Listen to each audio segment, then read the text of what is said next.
My name is Alfred Kröner. Please mirror this video.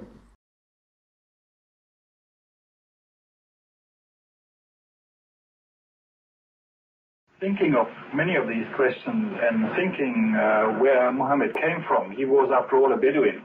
I think it is almost impossible that he could have known about things like the common origin of the universe, because scientists have only found out within the last few years with very complicated and advanced technological methods that this is the case. Somebody who did not know something about nuclear physics 1400 years ago could not, I think, be in a position to find out from his own mind, for instance, that the earth and the heavens had the same origin, or many other of the questions that we have discussed here. The time now is 18:25 and 9 seconds now. Okay, thank you very much for joining me. Would you mind stating your name and occupation, please? My name is Alfred Kröner. I'm at the University of Mainz in West Germany, and I'm a retired professor of geology. Now, under UK law, I must inform you that this communication is being recorded. Do I have your permission to make these contents public? Sure. Thank you very much. Now, I'm just going to ask you a few short questions. The first one I'd like to ask you, you were the Alfred Kröner that featured in a video commenting on the Quran. This was back in the late 70s or early 80s. Can I ask, what circumstances led to you attending this conference? Well, there are no special circumstances. This was a professional conference where many foreigners and Arab people were meeting, because it was the first time that a major research project had been undertaken in Saudi Arabia. And the University of Jeddah, that means King Abdulaziz University, actually conducted this conference because many of the lecturers and senior students of that university had actually graduated from Britain or other Western European countries, and therefore wanted to show off their results. Okay, so was it specifically a conference about the Quran and religion, or was it a conference about something else? Had nothing to do whatsoever with religion. It was purely a professional conference on geology. Not a single word was talked about religion or Quran or anything. Okay. What were the circumstances which led you to being presented with religious text and then being asked to comment on it?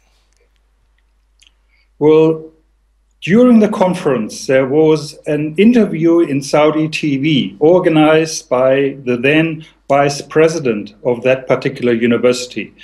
And there were about 5 or 6, I can't remember so well, professors from various European and North American universities that attended this TV interview. And it was there for the first time that we were confronted with these questions. To what extent the Quran was compatible with present-day thinking in earth sciences. Okay.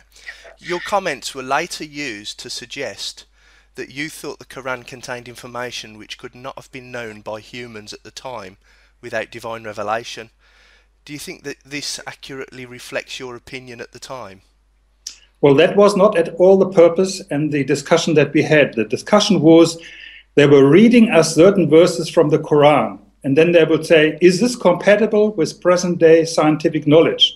In some cases, we said yes, because always is. In almost every religion, there's always something that is compatible. And in other cases, we say no.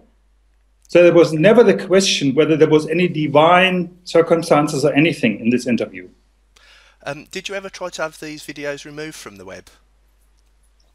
No. No? Actually, there's something that I discovered more recently. Someone gave me a Quran as a gift, and as I turned to the back of the Quran, you're actually in my Quran. So I didn't know if you knew that. I didn't know if you knew that, but you're actually you're in a holy book. I have seen this. I have a copy of this at home. I read it many years ago, but it had nothing to do with that particular meeting. Yeah. Have you looked into the subject any further since this event, and has your opinion changed since the event? Or well, you see, this conference was, I think, in '79, and nothing happened. And this whole thing with the internet actually only came up about maybe 4 years ago or something. I can't even remember. And then somebody sent me a message on the internet, and I replied and said, "Oh, I'm very surprised, but this is not how it was," and so on. And then continuously more messages came. And then I talked to people in my department. We have a geography department where there are two people who are really speaking Arabic, and they're Arabists, as you would call them, and they really know the Arab world extremely well. And I told them about this, and I said, "Look, there's nothing you can do. You just have to live with this, leave it alone, because we can't advise you to do anything. It will not help."